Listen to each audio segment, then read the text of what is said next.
The night had been long, and the halls of the luxury corporate tower gleamed under sterile lights. After hours, the building felt hollow, like a sleeping beast.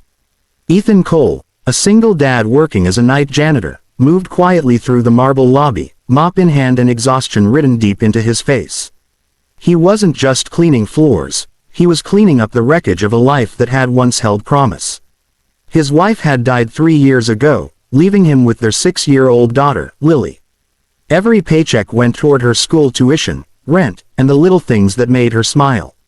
He never imagined his life would intersect with that of the powerful, enigmatic woman whose name was printed in gold on the top floor door, Vivian Hayes, CEO of Hayes Innovations. She was untouchable, or so he thought. It started on a Wednesday night. Ethan had just finished vacuuming the executive floor when he heard hurried footsteps and a voice, sharp, controlled, but trembling slightly. He turned, startled, and saw Vivian herself stepping out of her office. Her sleek black suit was slightly rumpled, her dark hair loose for once, and her icy composure cracked just enough for him to see fear in her eyes.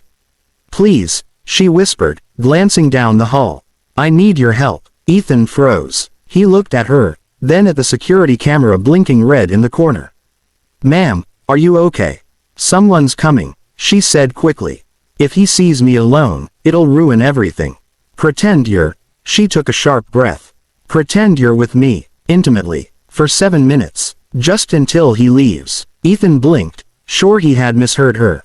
I don't understand. What do you mean by—" Before he could finish, she grabbed his shirt and pulled him into the small alcove beside the elevator. Her perfume, jasmine and steel, enveloped him.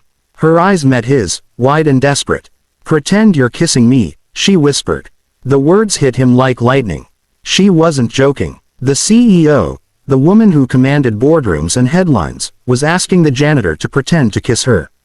He hesitated, his heart hammering, but something in her voice wasn't just fear, it was urgency.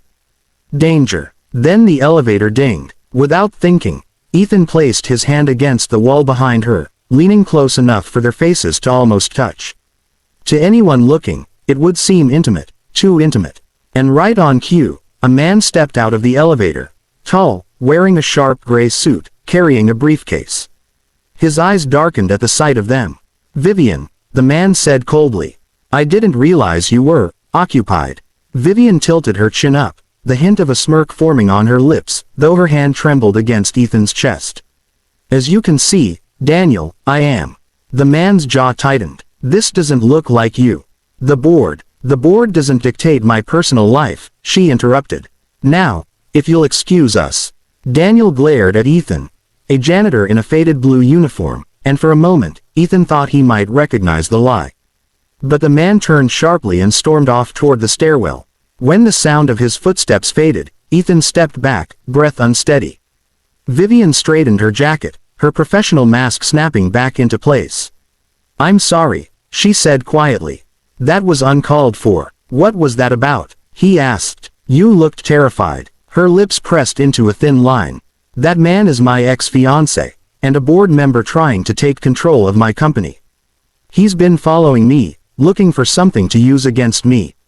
Tonight, I couldn't risk him seeing me alone in the building."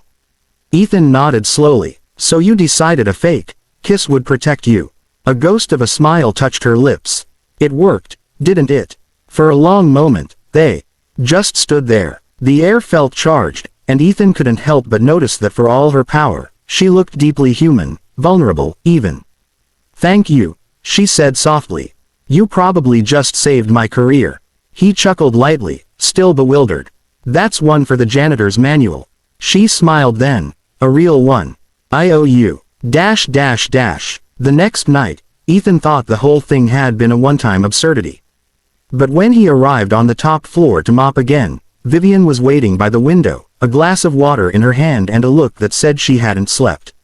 "I thought I'd find you here," she said. Ethan raised an eyebrow. "Do you often wait around for your janitorial staff?" "Only the heroic ones." She hesitated, then added, "I wanted to apologize properly. And, thank you again." He shrugged. "You don't have to. You were in trouble." She tilted her head. "Still, most people wouldn't have helped. Especially knowing who I am." Ethan met her gaze evenly. You're human, same as anyone else. Titles don't change that. Something in that answer made her look away, as if his words had struck deeper than he realized. They talked for a few minutes. About work, about late nights, about the city skyline glowing outside. She even laughed once, a sound that seemed foreign in that echoing office. When Ethan finally left, she looked lighter. But the story didn't end there. 2 days later, Ethan came home from Lily's school recital to find a black car parked outside his apartment. A man in a suit handed him an envelope. Inside was a card embossed with Vivian Hayes' name, and a handwritten note. Dinner. My office. 9 p.m. V.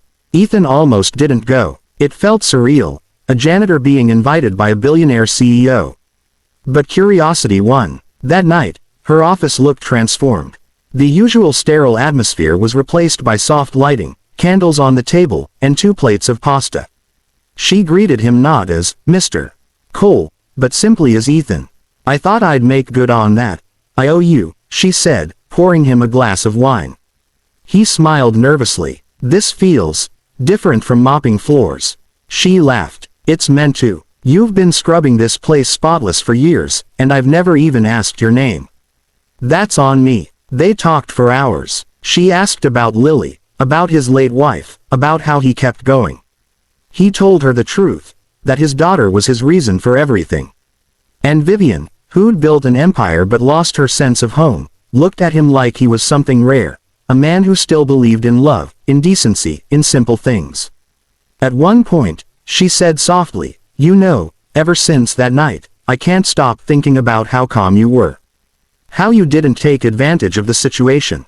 Ethan smiled faintly. You asked for help. That's what I gave. Her eyes softened. You could have done more. I could have, he admitted, but then I wouldn't be someone my daughter could look up to. That answer silenced her. Not because it was dramatic, but because it was real. In that moment, the CEO who ruled boardrooms and broke competitors' spirits realized how empty her power felt compared to the quiet strength of a single dad. Weeks passed. They saw each other more, sometimes by accident, sometimes by design. Vivian started showing up during Ethan's late shifts with coffee, pretending it was coincidence. He started fixing things in her office that weren't even broken, just to talk to her.